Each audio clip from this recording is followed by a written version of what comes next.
It is in the slave pens that a new mind configuration emerges. In this 6-part lecture series, I talk about the evolution of the human mind. Here's the story so far. The walk-through mind, collective consciousness that detects and exploits the patterns of the world. Global catastrophe. Survival ensured by a new mind configuration, the bicameral mind. God's side commands, human side obeys. Neither side has consciousness as you know it. Rise of bicameral city kingdoms until in about 3,000 years BCE, catastrophe strikes again. Unless the mind can adapt and reconfigure once more, humankind is toast. Three factors combine to create this second catastrophe. The inherent limitations of the bicameral mind, the very success of the bicameral kingdoms, and climate change. By the end of its 9,000-year reign, bicameral consciousness is city-sized and increasingly rigid and unwieldy as power, and by power I mean knowledge plus action, moves from the right side of the brain to the left. In the original bicameral deal, the right brain constantly updates knowledge about the world and channels commands on how best to act to the left side. The left side uses language operations to direct the group.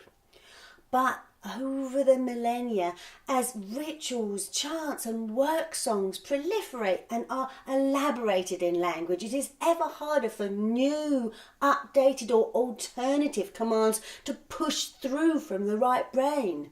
Instructions originally grounded in observation ossify into God's law. Oh, don't feed the oxen this week because it's contaminated with poisonous fungus becomes, it is an abomination to feed wheat to oxen. Although everyone believes they hear and act on the commands of God all the time, fewer and fewer actually hallucinate the still small voice from the right brain. God's so-called law drifts further and further out of date. And remember that taboo which strictly separates the language of command, God's voice, and the language that mediates intention among the group, the woman's voice. Well, language is slippery. Over time, the ritual words that govern every aspect of city life are subtly warped to serve the petty intentions and interests of priests and kings. God's so-called law is corrupted. By about 3000 BCE, bicameral city kingdoms have spread and grown so large that they start to butt up against each other. One huge lump and its god against another hierarchical lump with its different gods, laws, language. These ritual-driven cognitive structures had no mechanisms for negotiation. Like titans, they clash and fight to the death. During the same time period, a series of massive volcanic eruptions cause huge dust vortexes that shield the sun and ruin crops year after year after year.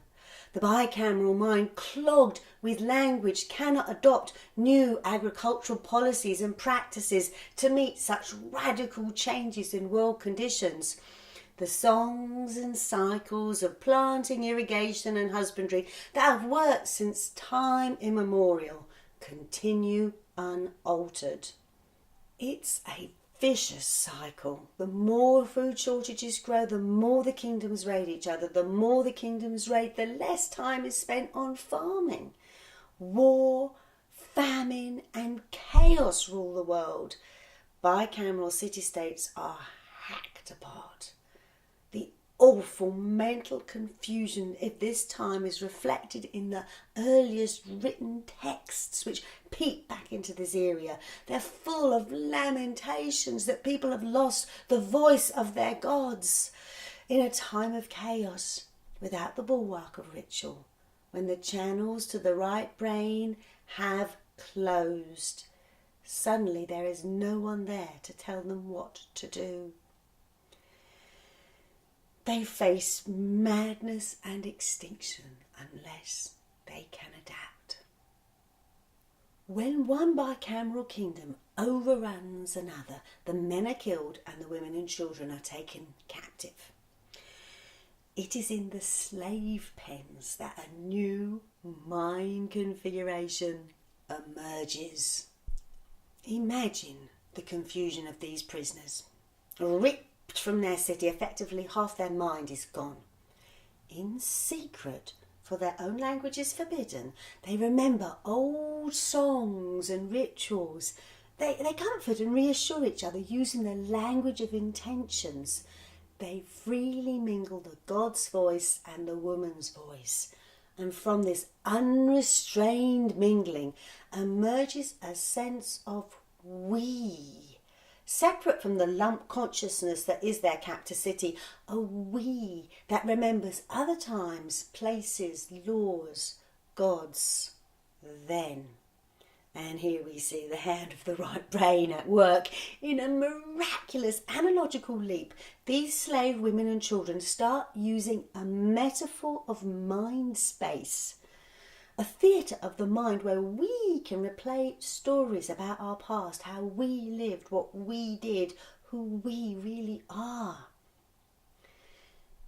Thinking of the mind in spatial terms seems very normative to peoples of your area. It's at the back of my mind, it's on the tip of my tongue, etc.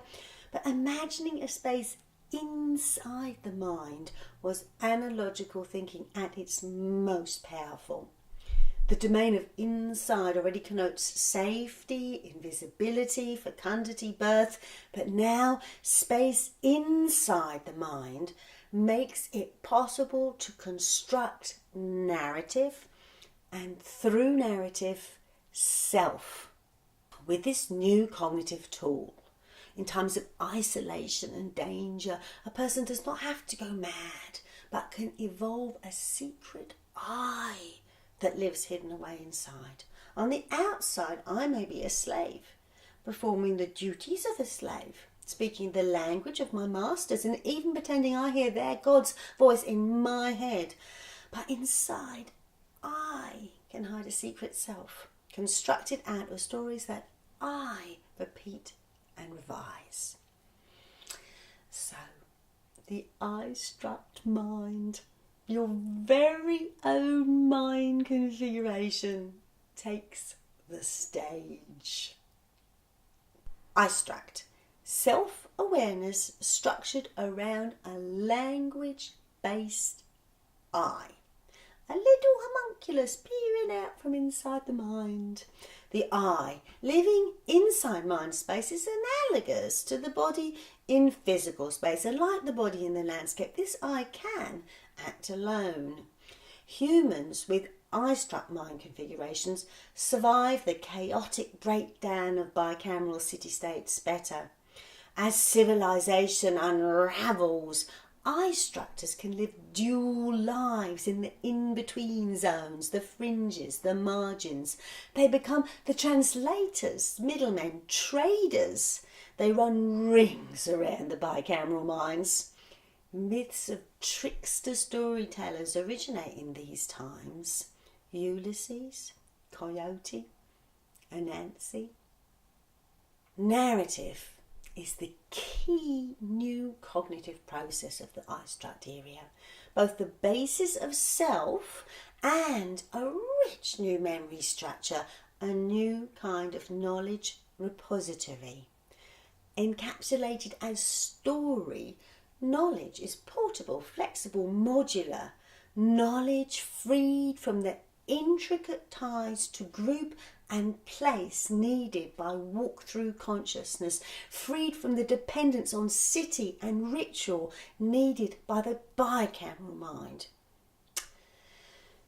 When your group has been decimated and your city destroyed, carrying yourself and your knowledge around in your own head is the only way to survive.